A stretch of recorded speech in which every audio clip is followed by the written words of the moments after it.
What I want to do in this video is think about the different ways to represent a molecule. So the most obvious way is its name. So for example, you could be referring to a molecule of benzene.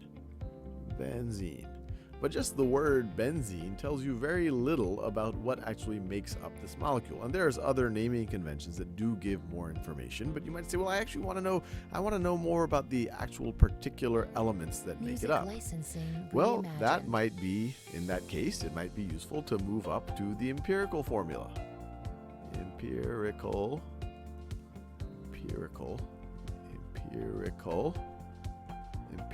formula. And you might be thinking, what does empirical mean? Well, in general, the word empirical is referring to something that comes from observation or comes through experiments. If you could say, hey, from empirical evidence, I now believe this. This means that you saw data. This means that you have some observations that make you think this new thing. And the reason why we call what I'm about to write down an empirical formula is because early chemists would have been able, they weren't able to look at just one molecule, but they could at least they could observe the ratios that it seemed like of the different elements that they had in a molecule.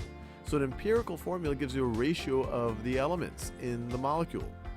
So an empirical formula for benzene is, it is 1 carbon for every hydrogen. Now you might say, okay, that's nice. I now know that if I'm dealing with benzene, I have 1 carbon for every hydrogen or 1 hydrogen for every carbon. But how many of each of these do you actually have in a benzene molecule? And to answer that question, that's when you would want to go to the molecular formula. Molecular formula. And the molecular formula for benzene, which is now going to give us more information than the empirical formula, tells us that each benzene molecule has 6 hydrogens and, 6 carbons and 6, I'm really having trouble today, 6 hydrogens, 6 carbons and 6 hydrogens. Now the ratio is still 1 to 1. You get that right over here. It's very easy to go from a molecular formula to an empirical formula. You essentially are losing information. You're just saying the ratio. Okay, look, it's a ratio of 6 to 6, which is the same thing as 1 to 1. If we wanted to, we could write this as C1H1, just like that, to show us that the ratio for every carbon we have a hydrogen. And we see that that's actually the case in one molecule. For every 6 carbons, you have 6 hydrogens. It's still a 1-to-1 ratio. But that might not satisfy you. You might say, well, okay, but how are these 6 carbons and 6 hydrogens actually structured? I want more information. And for that, you would want to go to a structural formula. Structural formula, which will actually give you the structure, or start to give you the structure of a benzene molecule. A benzene molecule would be drawn like, so you would have 6 carbons in a hexagon. So 1, let me write it this way, 1, 2, 3, 4, 5, 6 carbons in a hexagon, just like that. And then you have a double bond. Every other of these bonds on the hexagon is a double bond. And then each of these carbons are also attached to a hydrogen, also bonded to a hydrogen. And each of these lines that I'm drawing, this is a bond. It's a covalent bond. We go into much more depth in other videos on that, but it's a sharing of electrons, and that's what keeps these carbons near each other, and what keeps the hydrogens kind of tied to each other, or the hydrogens tied to the carbons, and the carbons tied to the hydrogens. So let me draw it just like this. And this is only one variant of a structural. It's hard to see this, that one I just drew. So let me see if I can do a little bit. That's about as good. Hopefully you see there's a hydrogen there.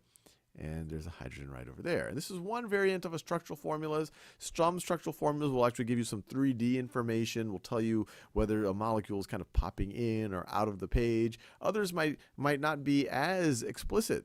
Once you go into organic chemistry, chains of carbons are just done, you might see something like this for benzene, where the carbons are implicit as the vertex of each of there's an implicit carbon at each of these vertices, and then you say, okay, carbon's got to have is typically not gotta, but it's typically going to have 4 bonds in its stable state. Well, I only see 1, 2, 3. Well, if it's not drawn, then it must be a hydrogen, and that's actually the convention that people use in organic chemistry. So there's multiple ways to do a structural formula, but this is a very typical one right over here. So as you see, I'm just getting more and more and more information as I go from empirical to molecular to structural formula.